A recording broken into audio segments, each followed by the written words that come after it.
Hi viewers, বিগত পর্বে আমি আপনাদেরকে ধারণা দেওয়ার চেষ্টা করেছিলাম যে এদেশের আফ্রিকার প্রকৃতি, সৌন্দর্য এবং বাঙালিদের কী ধরনের ব্যবসা, সেই বিষয়গুলো ছোট একটা ধারণা দেওয়ার চেষ্টা করেছি। তো আজকে আমি সানি আপনাদের সামনে দ্বিতীয় পর্বে হাজির হয়েছি একটি নির্দিষ্ট বিষয় নিয়ে আলোচনা করার জন্য। সেটা হচ্ছে আসলে এখানে সাউথ আফ্রিকাতে আসার জন্য অনেকে অনেকভাবে আসে। সেটা আসলে কিভাবে আসলে আপনাদের জন্য ঝুঁকিমুক্ত হবে এবং আসার পরে সেটা অবশ্যই আপনাদের জন্য সুফল হবে। আসার পরে যাতে কোনো অফিসিয়াল কোনো প্রবলেমে না পড়েন, কাগজ সহজ হয়। তো এই সমস্ত বিষয় নিয়ে একটু ছোট করে আলোচনা করার চেষ্টা করব। এবং আগেই বলে রাখি, আমার দাপ্তরিক তেমন কোনো অভিজ্ঞতা নেই। এখানে আমরা বাঙালি যারা আছি তাদের কাছ থেকে জেনে বুঝে শুনে সেই কথাগুলোর আলোকেই আপনাদেরকে আমি পরামর্শ দেওয়ার চেষ্টা করব, যেটাকে বলে বাস্তব অভিজ্ঞতা। তো আসলে আমি মনে করি বাস্তব অভিজ্ঞতাই সবচেয়ে বড় অভিজ্ঞতা। দাপ্তরিক বা আবেদনিক অভিজ্ঞতার চাইতে বাস্তব অভিজ্ঞতার মূল্যায়নটা বেশিই হয় এবং সেটা আপনাদের মনে করি কাজে লাগবে। তো সেই হিসেবে আমি সাউথ আফ্রিকাতে আসার ব্যাপারে যে আলোচনাটা সেটা শুরু করতে যাচ্ছি। তো প্রথমেই বলে রাখি, সাউথ আফ্রিকাতে যদি কেউ আসেন, অবশ্যই আসার নিয়ত করার আগে কয়েকটি জিনিস বিবেচনা করতে হবে। আপনি প্রথমত সাউথ আফ্রিকা আপনার কেউ আছে কি না, এটা হচ্ছে প্রথম শর্ত। যে বিদেশে, দেশের বাহিরের গণ্ডিতে, সেটা যে দেশই হোক, যদি কাছের কোনো মানুষ না থাকে তাহলে সেখানে আপনি সার্থকতা পেতে অনেক কষ্ট করতে হবে। আপনি পারবেন না সে কথা বলবো না, মানুষের দ্বারা কোনো কিছুই অসম্ভব না, সবই সম্ভব, কিন্তু সেটা আপনার সময় সাপেক্ষ হবে, অনেক কষ্টের মধ্যে দিয়ে যেতে হবে, তারপর আপনি হয়তো বা কোনো এক সময় সাকসেস পাবেন। তো যাই হোক, প্রথম শর্ত হচ্ছে আপনার কেউ আছে কি না সেটা বিবেচনা করবেন। আর দ্বিতীয় কথা হচ্ছে আপনি কিভাবে আসবেন, সেই আসার প্রক্রিয়াটা কি, এটা হচ্ছে দ্বিতীয়। এই দুইটা জিনিস যদি আপনি পরিকল্পিতভাবে করতে পারেন তাহলে আশা করি আসার পরে অনেক প্রবলেম আপনার ফেস করতে হবে না, সেটা অটোমেটিক্যালি সলভ হয়েই আসবেন আপনি। তো সেই হিসেবে তো আপনার যদি পরিচিত কেউ এখানে থাকে সেটা অবশ্যই ভালো। আর কিভাবে আসবেন সেই বিষয়টাও আপনাকে ডিসাইড করতে হবে। বলে রাখি, সাউথ আফ্রিকা মানেই অনেকে মনে করেন, সহজে বোঝার জন্য এক কথায় যেটাকে টার্জেন ভিসা বলে। অনেকে না, ঠিক 80-90% মানুষই টার্জেন ভিসায় আসে। আমি জানি না এই আসলে এত রিস্কি একটা জার্নি কিভাবে মানুষ মেনে নেয়। আমার অভিজ্ঞতায় আমি আসার পর আমার কাছে একজন এইভাবে টার্জেন ভিসা আসা একটা লোক, বয়স খুব কম, সম্ভবত 20 বছরের কম ছাড়া বেশি হবে না। তো সম্প্রতি সে এসেছে, এই বিগত এক মাস বা 1.5 মাস আগে সে এসেছে। তো তার কাছ থেকে আমি নিজে পাশে বসে তার কাছ থেকে সেই গল্প শুনেছি। সেই গল্প পুরোটা বলতে গেলে অনেক সময় লাগবে।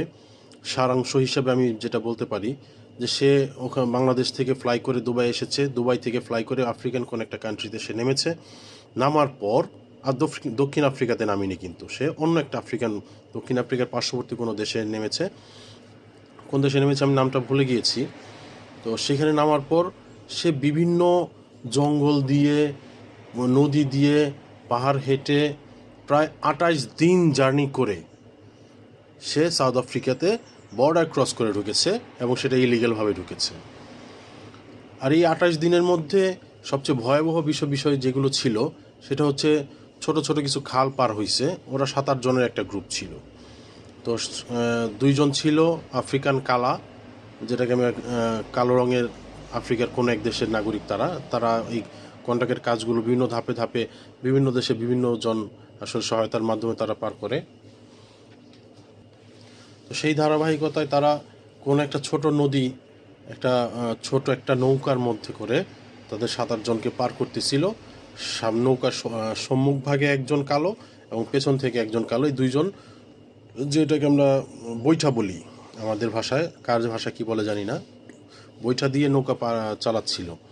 তো তখন নৌকার নিচ থেকে খুব সজোরে একটা ধাক্কা আসে। সে ধাক্কাটা কিসের? পরক্ষণে তারা দেখতে পেল সেটা গন্ডার। সেই গন্ডারের ধাক্কায় প্রায় উপর হয়ে যাচ্ছিল নৌকার অবস্থাটা। তো হয়নি, যদিও আল্লাহর অশেষ রহমতে সেই নৌকা কোনো অ্যাক্সিডেন্ট হয়নি।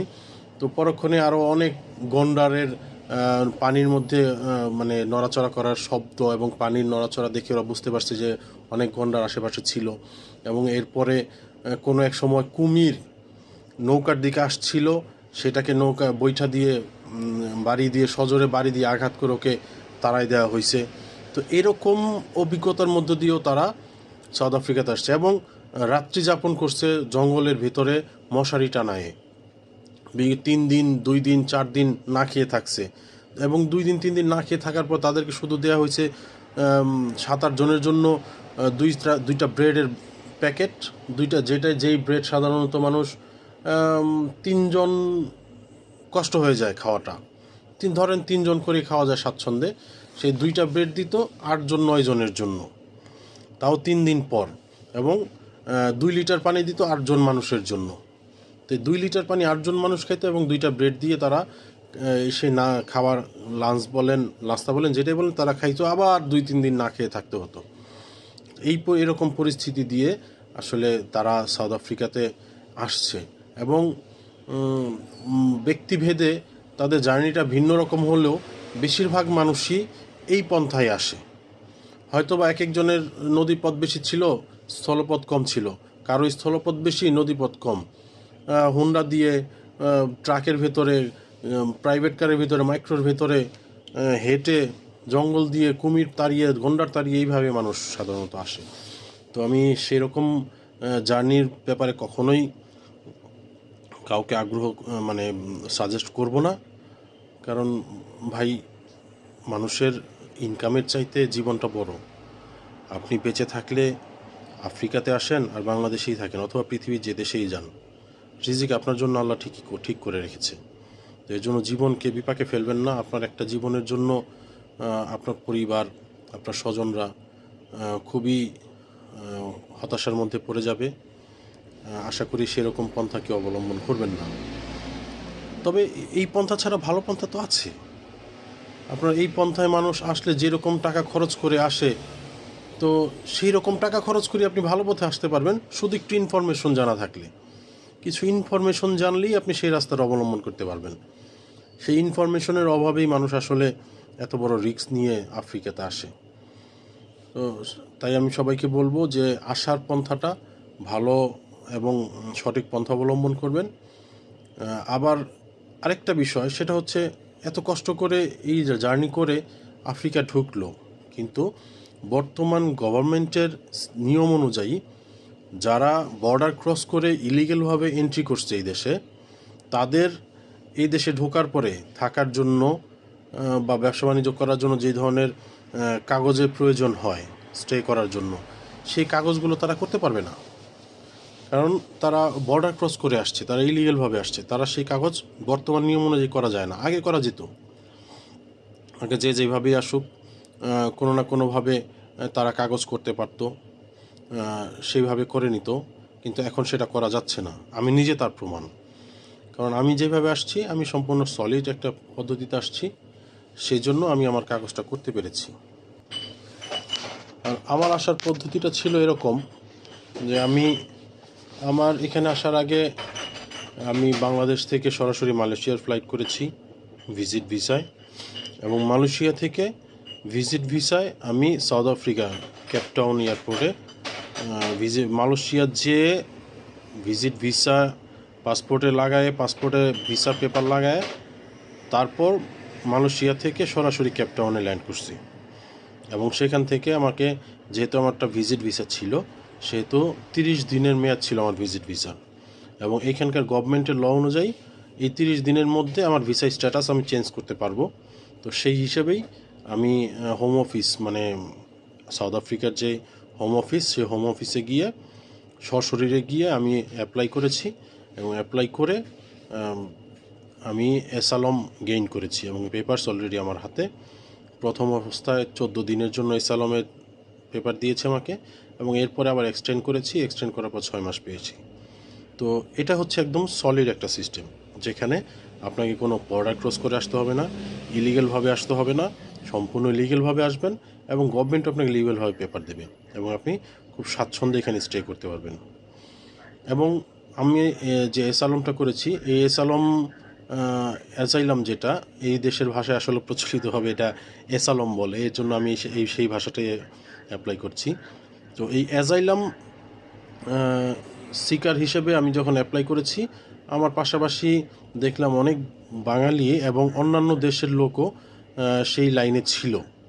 তো তাদেরকে প্রথমেই যাদেরকে রিফিউজ করে দিল, কোনো এই ইন্টারভিউ ছাড়া, কোনো কথা ছাড়া, তাদেরকে আলাদা আগে ডিভাইড করলো, যে কারা বর্ডার ক্রস করে এসেছে, ওভার স্টে করেছে, তাদেরকে আলাদা সাইড করলো, অফিসের একটা সাইডে চেয়ারে তাদেরকে আলাদা করলো, এবং তাদেরকে প্রথমেই ব্রিফিং দিয়ে দিল যে আপনারা বর্ডার ক্রস করার কারণে এবং ওভার স্টে করার কারণে আপনারা এখানে অ্যাপ্লাই করার উপযুক্ত না, সবাইকে সেইখান থেকে তখনই না করে দিল এবং সবাই চলে গেল। এর জন্যই বলছি যে আপনি অবশ্যই বর্ডার ক্রস করে আসবেন না, সঠিক একটা পন্থায় আসবেন। আমি যে পন্থাটায় এসেছি এইখানে এইভাবেই আসতে হবে বিষয়টা এমন না, আরও অনেক পন্থা থাকতে পারে, অনেকভাবে অনেক দেশ থেকে আসতে পারেন, সেইভাবে যেটাই দিয়েই আসেন লিগেলভাবে আসেন, এতে করে আপনার আসার পরে ওই বদারেশনে পড়তে হবে না, আপনি সঠিকভাবে কাগজ পেয়ে যাবেন এবং সঠিকভাবে আপনার কাজগুলো করতে পারবেন। এখানে ব্যবসা বাণিজ্য বলেন, চাকরি বলেন, যে যেটাই করুক সেখানে সেটা করতে পারবে, পুলিশের কোনো হয়রানিতে পড়তে হবে না। আর যদি আমি যে পন্থায় এসেছি, যদি কারো কোনো তথ্য প্রয়োজন হয় অবশ্যই আমাকে ইনবক্স করবেন, সেই ইনবক্সে আমি আপনাদেরকে সহায়তা করার চেষ্টা করব অবশ্যই। আর এই হচ্ছে আজকের প্রাসঙ্গিক কিছু আলোচনা, কিভাবে আসবেন সেই বিষয় নিয়ে যে আলোচনাগুলো আমার মাঝে ছিল সেটা আপনাদের সাথে শেয়ার করলাম। ভবিষ্যতে যদি আরও কোনো তথ্য এই বিষয়ে আসে আমি আপনাদেরকে সংযুক্ত করব এবং সেটা জানানোর চেষ্টা করব।